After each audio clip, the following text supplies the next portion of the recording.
હાલ social media પર જે ચાલી રહી છે 370ની બિરયાની, 370ની બિરયાનીની કંટ્રોવર્સી છે, બધાએ જોઈ જ હશે.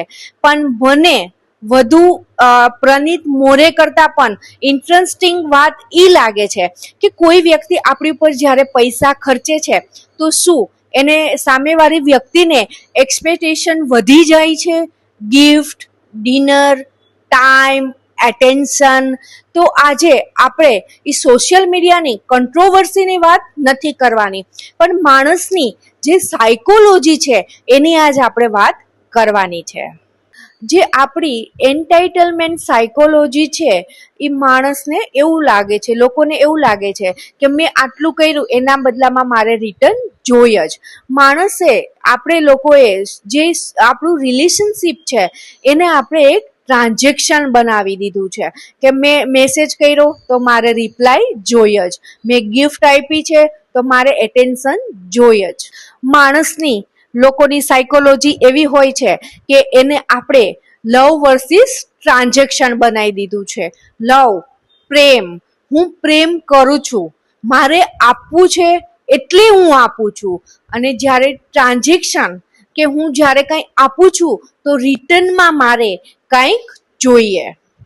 લવ ટ્રાન્ઝેક્શનની જેમ એમાં એક માણસની સાયકોલોજીમાં એક કન્સન્ટ હોય છે. કન્સન્ટ શું છે? તો કે ફ્રીલી ગીવન, પ્રેશર વગર. જ્યારે એને કોઈ ગિફ્ટ, ડિનર, એટેન્શન, પૈસા સાથે કનેક્શન નથી હોતું, એ એક ફ્રીલી હોય છે.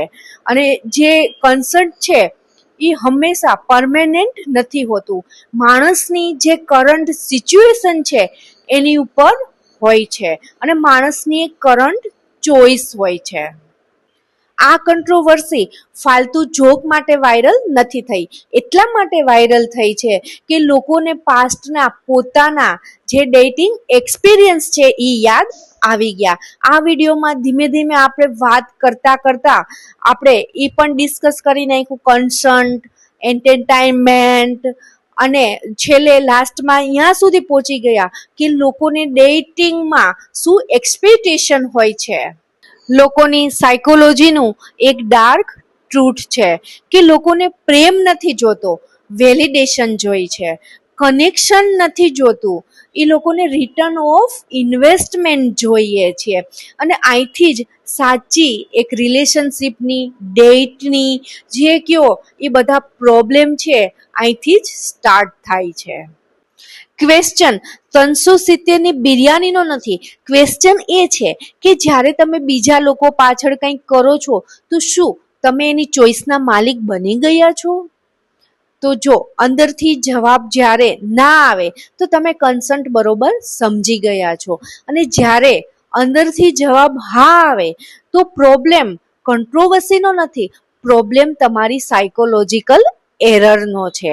તો જો જ્યારે આન્સર હા આવે તો તમે મને કમેન્ટ કરી શકશો, કરજો તો હું તમને બતાવીશ કે તમારી અંદર ક્યાં સાયકોલોજીકલ એરર છે.